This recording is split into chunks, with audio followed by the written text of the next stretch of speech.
We are at the highest level in terms of consumer debt in this country that's with credit cards. When you came in and you apply for credit, they look at your credit profile, they look at your income, they look at all these variables. These banks extended the credit to you. Just the way they extend it, they can pull it away. It's January 12th, Monday afternoon. I just wanted to put out a quick post here. There's some news that came out that I was a little concerned about when I read, and more importantly, how it affected the market this morning. So the initial effect was that the market was off about 500 points, and then the S&P was also down about a half a percentage point. Both the Dow Jones and the S&P did close marginally higher, but the bigger concern is actually the news itself and what the effect it could have on you as a consumer, me as a real estate investor, as well as the economy as a whole. So let's dissect it, break it down. First and foremost, Trump had come out and said that he would like to put a cap, the interest rate that is charged by credit card companies on consumers. He would like to see that capped at no more than 10%, and he wants that for a full year. He would like to go for it to go to effect as early as January 20th. And I say, hey, that's great. So my credit card debt, or my rate on my credit card, which could be maybe 16, 18, 25%, is now just going to get cut down to 10%. What's not to like about that? Well, Wall Street didn't like it, number one. And why didn't it like it? Especially the financial sector. Like Capital One was down 6%, Synchrony was down 8%. All the other major banks were even down, at least marginally down, but they were all down. Why is that? Well, let's first understand where do banks make their money. They make their money by extending credit and charging you an interest rate. They do that based upon,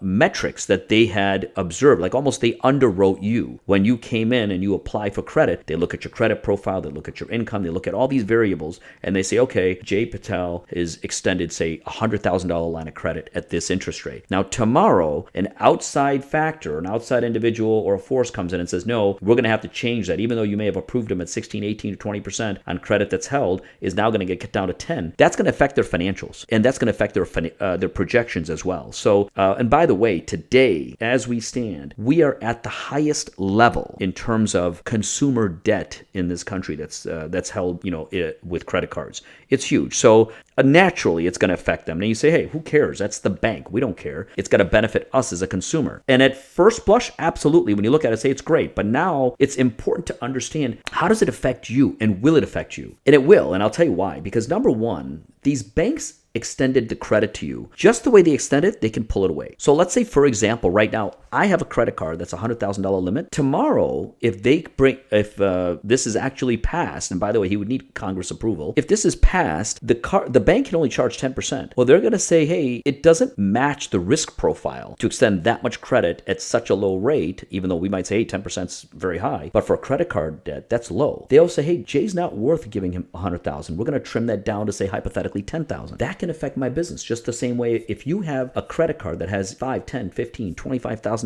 limit, which tomorrow gets cut down to $5,000, would that not affect you? The answer is absolutely. It's going to affect how you spend your money, where you spend your money, if you spend your money.